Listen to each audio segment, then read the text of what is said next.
I might have found a good speed drill with a tire bag. I know it's not found. Probably other people have probably already had it before, but since I'm like not a heavier set guy, but since I'm not really, since I'm training bodybuilding as well as, well, not a bodybuilder, but since I'm training like a mixture of bodybuilding, powerlifting, and boxing, because like a lot of my compound lifts are more powerlifting, and then a lot of my machines are more bodybuilding preference.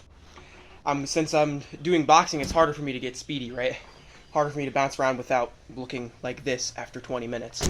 I'm sweating my balls off. Like literally, I don't know if y'all can see the sweat dripping down my eyes and my hair, but I'm sweating my balls off. But I found a good speed exercise, in my opinion. For me, I know it's not meant to be form or technique, it's just meant for speed.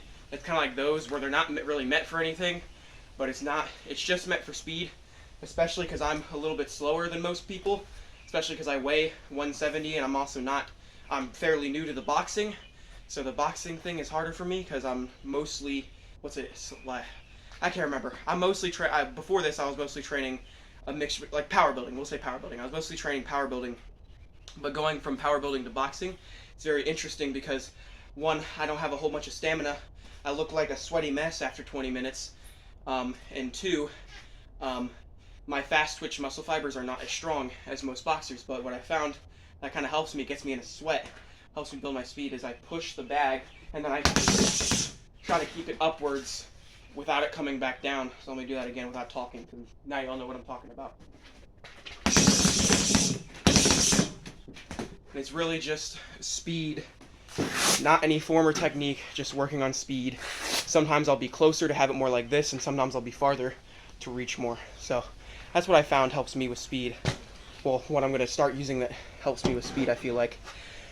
But I'm going to probably call it a day because I'm dripping in sweat and I still have to go hit a leg day at the gym. So I think we've been out here for, what time is it?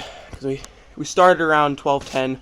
So we've been out here for like 30-ish minutes, maybe a little less than 30 minutes. I have been taking mini like 30-second water breaks in between stuff.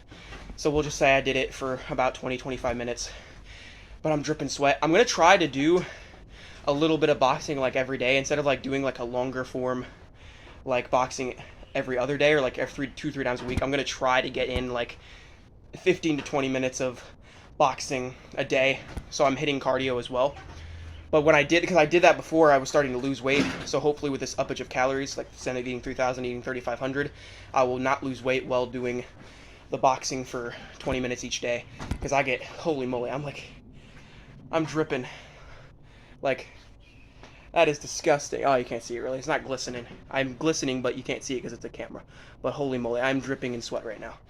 Anyways, I gotta go probably get a shower before I go hit the leg day because I'm dripping sweat and it'd be a really big butthole move of me to go to the gym dripping in sweat. So, peace out, y'all.